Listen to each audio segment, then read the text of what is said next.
Welcome.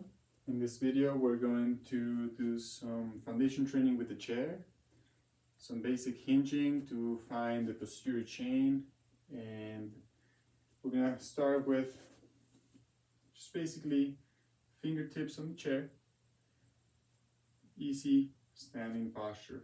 Look at your feet, toes in, heels out. Check your knees, make sure they're not locked.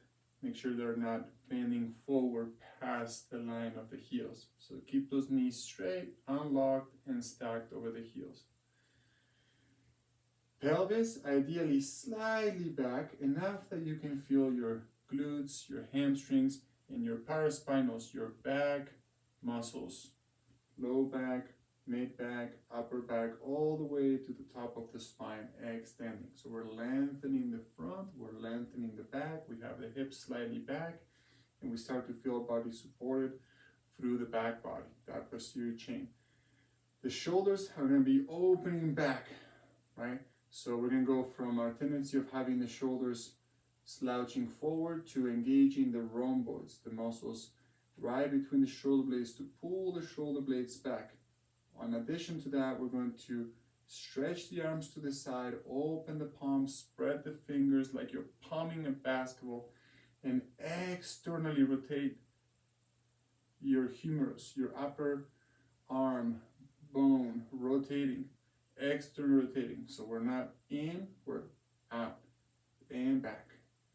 So the shoulders back, elbows back, hands back, external rotation.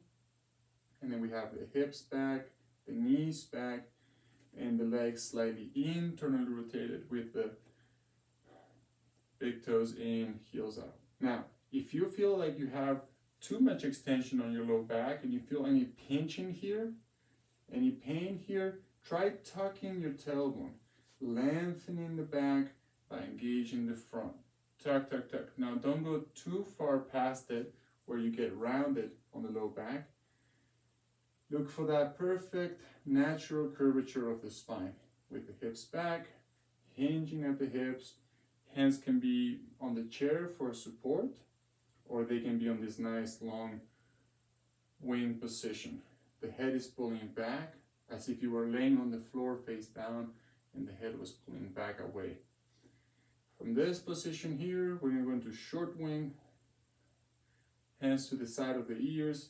Check the back of the neck, so the chin is in, the head is pulling back, and we're going to go as far back as we can, keeping the integrity of the spine long, knees slightly bent, hands can be on the chair. Maybe another breath or two here. And when you're ready, just come up, you can shake that off, you can take a few steps, walk around. We'll do the same thing, but on a lunge position. So the right foot now is forward, the left foot is back. And what we're gonna do here is set our alignment just the same as when our feet were next to each other. So toes slightly in, heels wider than the pinky toe. Once you're done shaking your feet and your knees, lengthen, look over the horizon, elevate the torso up away from the hips. Find your alignment on the pelvis here. The tendency is going to be for the hip of the side of the leg that's back to try to pull back and rotate you into this overly externally rotated position. So it's the hip of the leg of the front foot that has to pull back enough that now your hips are pointing straight forward. As you make that adjustment, you will probably feel a little more engagement of your right glute. Again, we're lengthening up, we're hinging back, we're checking the knees, the back heels off the ground, and we got our position either long wing or short wing. And breathe here. Squeeze back the shoulders, stretch the pecs, breathe.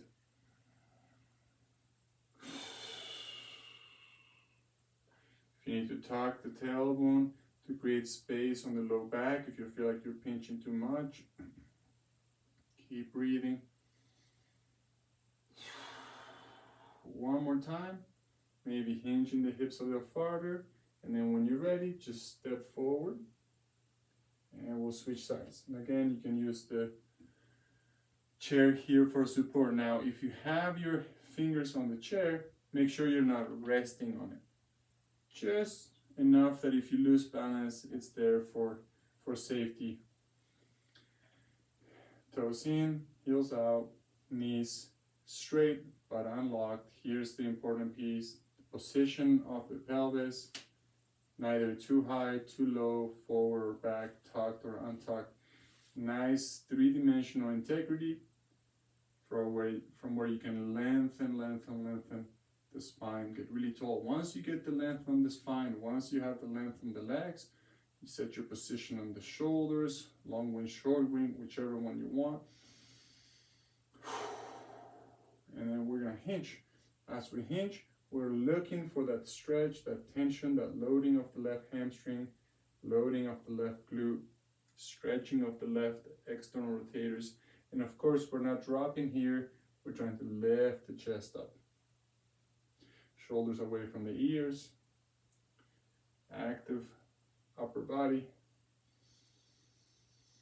Keep finding the left glute. Notice if that right hip starts to creep back into external rotation. Take the left hip, the hip of the front leg, and set yourself up in alignment.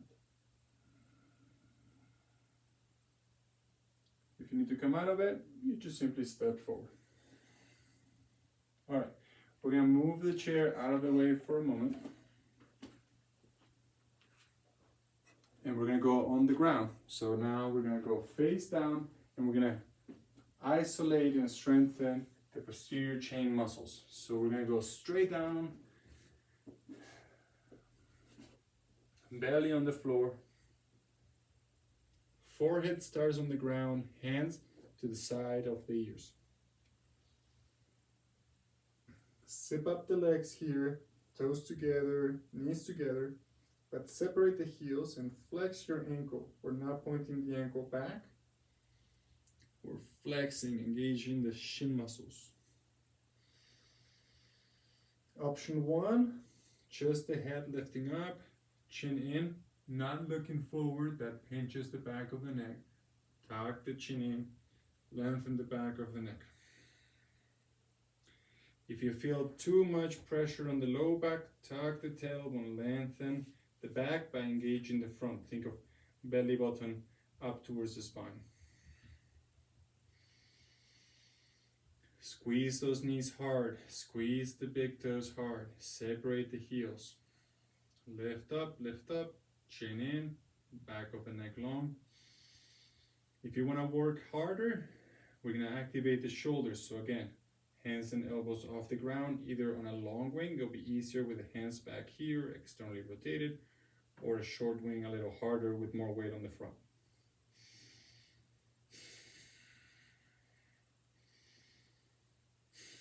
As you inhale, you get higher. As you exhale, don't let it drop.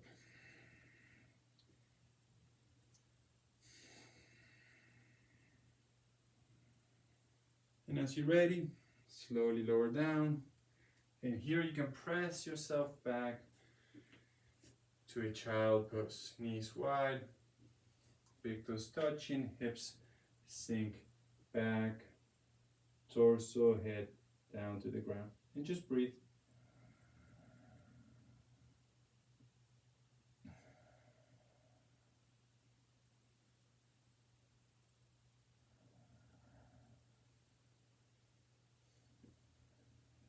You can walk your hands to the right to stretch the left side.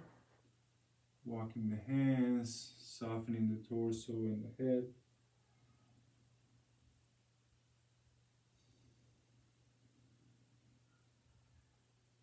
Come back to center.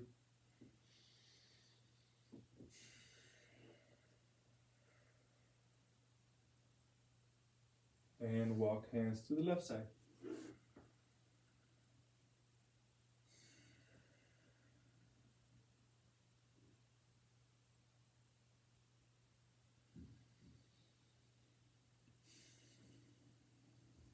Coming back to center here, reset your spine long.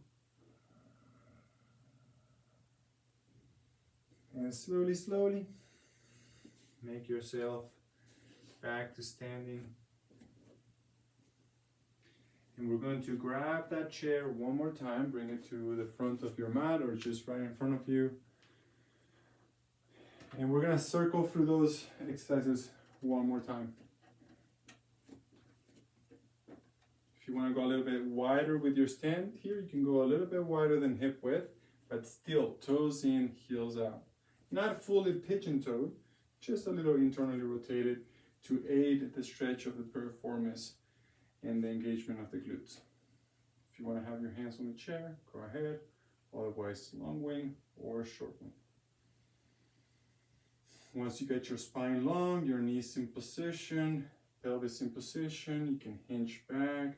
Option here, if you feel like you know your hinge and you're not bowing, right? Bowing is when we hinge, but the hips stay on the heels. A true hinge sends the hips back behind the heels. So if you like to integrate and do a few integrations, sometimes they call this ones good mornings or integrated founders. Coming up, coming down, but the spine stays long, the knees go back with the hips. Okay, and then we'll switch it up. Right foot goes forward, left foot back, toes in. If you want to maybe go a little bit wider stance or longer stance, find what feels good for you today. Maybe challenging yourself or maybe playing it safe, maybe a little shorter here with the chair.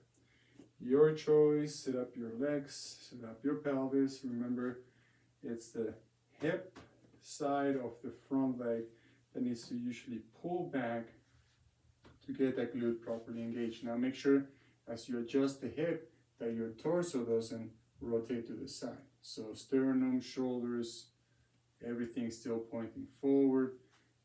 Front hip bones pointing forward. Sometimes we call them flashlights here. So everything facing forward. We're going to go into the hinge. Make sure you're still facing forward with the hip in position. And if you like to hear, if you feel like you got it, you can keep the integrity of the spine, the shoulders. You can come back up to vertical and integrate this lunge decompression into a woodpecker integration, if you will. Making sure the head stays back of the neck long. Just a couple more. You could also be holding here if that feels right for you. Step forward.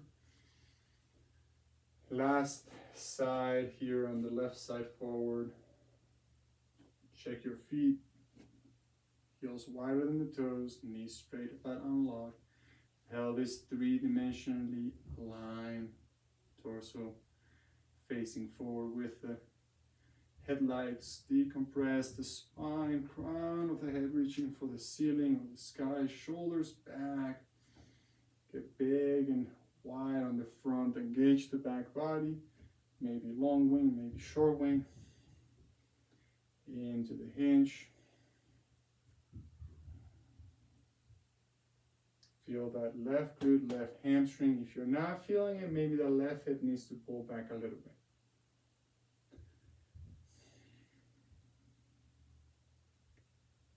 Let's do a few more like that.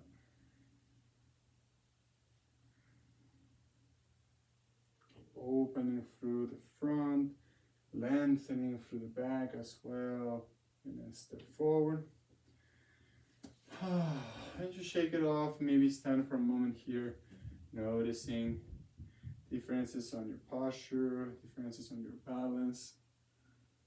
Notice if your hip tries to come back forward again, or if you can keep it slightly back to support your spine. If you feel like that was a hard workout, you could go back on the floor and do some child poses, perhaps with a little twisting side to side. Otherwise, you can go on with your day. Have a good one. Thank you.